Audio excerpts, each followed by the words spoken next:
Hello friends, நம்ம கௌதம்க்கு இப்போ யார் அவரோட அம்மான்ற விஷயம் எல்லாருக்குமே தெரிஞ்சிடுச்சு. இப்போ பார்த்தீங்கன்னா கௌதமுக்கு ரேவதி தான் அவரோட அம்மானு தெரிஞ்சிடுச்சு. என்னது, ரேவதி அம்மா தான் என்னோட அம்மாவா?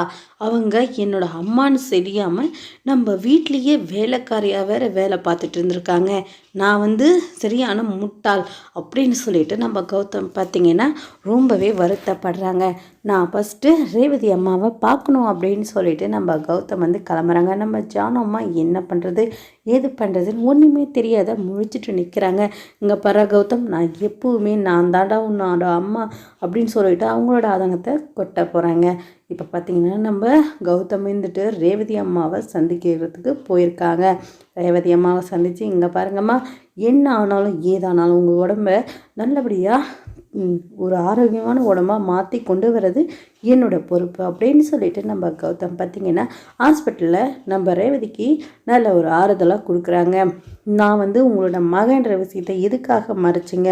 என் கூட எங்கள் வீட்லேயே வேலையெல்லாம் செஞ்சுருக்கீங்க, இருந்தாலும் எல்லா உண்மையும் எங்கிட்டேருந்து மறைச்சிருக்கீங்களே, உங்களுக்கு நான் என்ன பாவம் பண்ணேன்? குழந்தைகளை எதுக்காக என்னை விட்டுட்டு போனீங்க அப்படின்ட்டுலாம் பார்த்திங்கன்னா நம்ம கௌதம் ரேவதி கிட்ட கேட்க போகிறாங்க. அது மட்டும் இல்லாமல் என்னோட அப்பா யாருன்ற விஷயத்தையும் கேட்க போகிறாங்க நம்ம கௌதம். நம்ம ரேவதி அந்த விஷயத்த கூடிய சீக்கிரத்தில் சொல்ல போகிறதில்ல. ஆனாலும் பார்த்திங்கன்னா நம்ம கௌதம் கண்டுபிடிக்காமல் போகிறதில்ல. இப்போ எஸ்எஸ்கே கேட்டால் மாட்டி தாங்க நம்ம ரேவதி தப்பிச்சு வந்திருக்காங்க. இந்த எஸ்எஸ்கே கண்ணில் ரேவதி கண்டிப்பாக மாட்டினாலும் நம்ம கௌதம் தான் எஸ்எஸ்கேவோட மகன் அப்படின்ற விஷயம் எஸ்எஸ்கேக்கு தெரிஞ்சிடுங்க.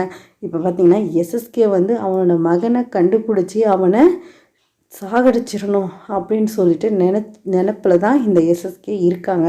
ஆனால் கௌதம் தான் மட்டும் அவரோட மகனை தெரிஞ்சால் இந்த எஸ்எஸ்கே கண்டிப்பாக என்ன ஆடி போய் நிற்க போகிறாங்க. என்னது, கௌதம் என்னோட மகனா?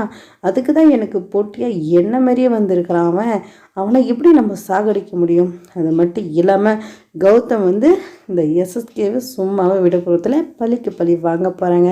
இப்போ பார்த்திங்கன்னா நம்ம ஜானம்மா ரொம்பவே வருத்தப்பட்டுன்னு இருக்காங்க. அவங்களோட வருத்தத்தை நம்ம இலக்கியாலாங்க போக்கணும். இங்கே பாருங்கத்த, இதுக்கும் கவலைப்படாதீங்க, நான் இருக்கிறேன். நான் ஒரு நிலைக்கு கொண்டு வரேன். நீங்கள் எதையும் நினச்சியும் கவலைப்படாதீங்க. கௌதம் என்றைக்கும் உங்களுக்கும் மகன்தான், ரேவதி அம்மாவுக்கும் மகன்தான் அப்படின்னு சொல்லிட்டு நம்ம இலக்கிய பார்த்திங்கன்னா ஆறுதல் சொல்கிறாங்க. இதுக்கப்புறம் என்னதான் நடக்க போகுதுன்னு பார்க்கலாம் வாங்க. இந்த வீடியோ பிடிச்சிருந்தா லைக் பண்ணுங்கள், கமெண்ட் பண்ணுங்கள், மறக்காமல் சப்ஸ்கிரைப் பண்ணுங்கள் உங்கள் ஃப்ரெண்ட்ஸ்.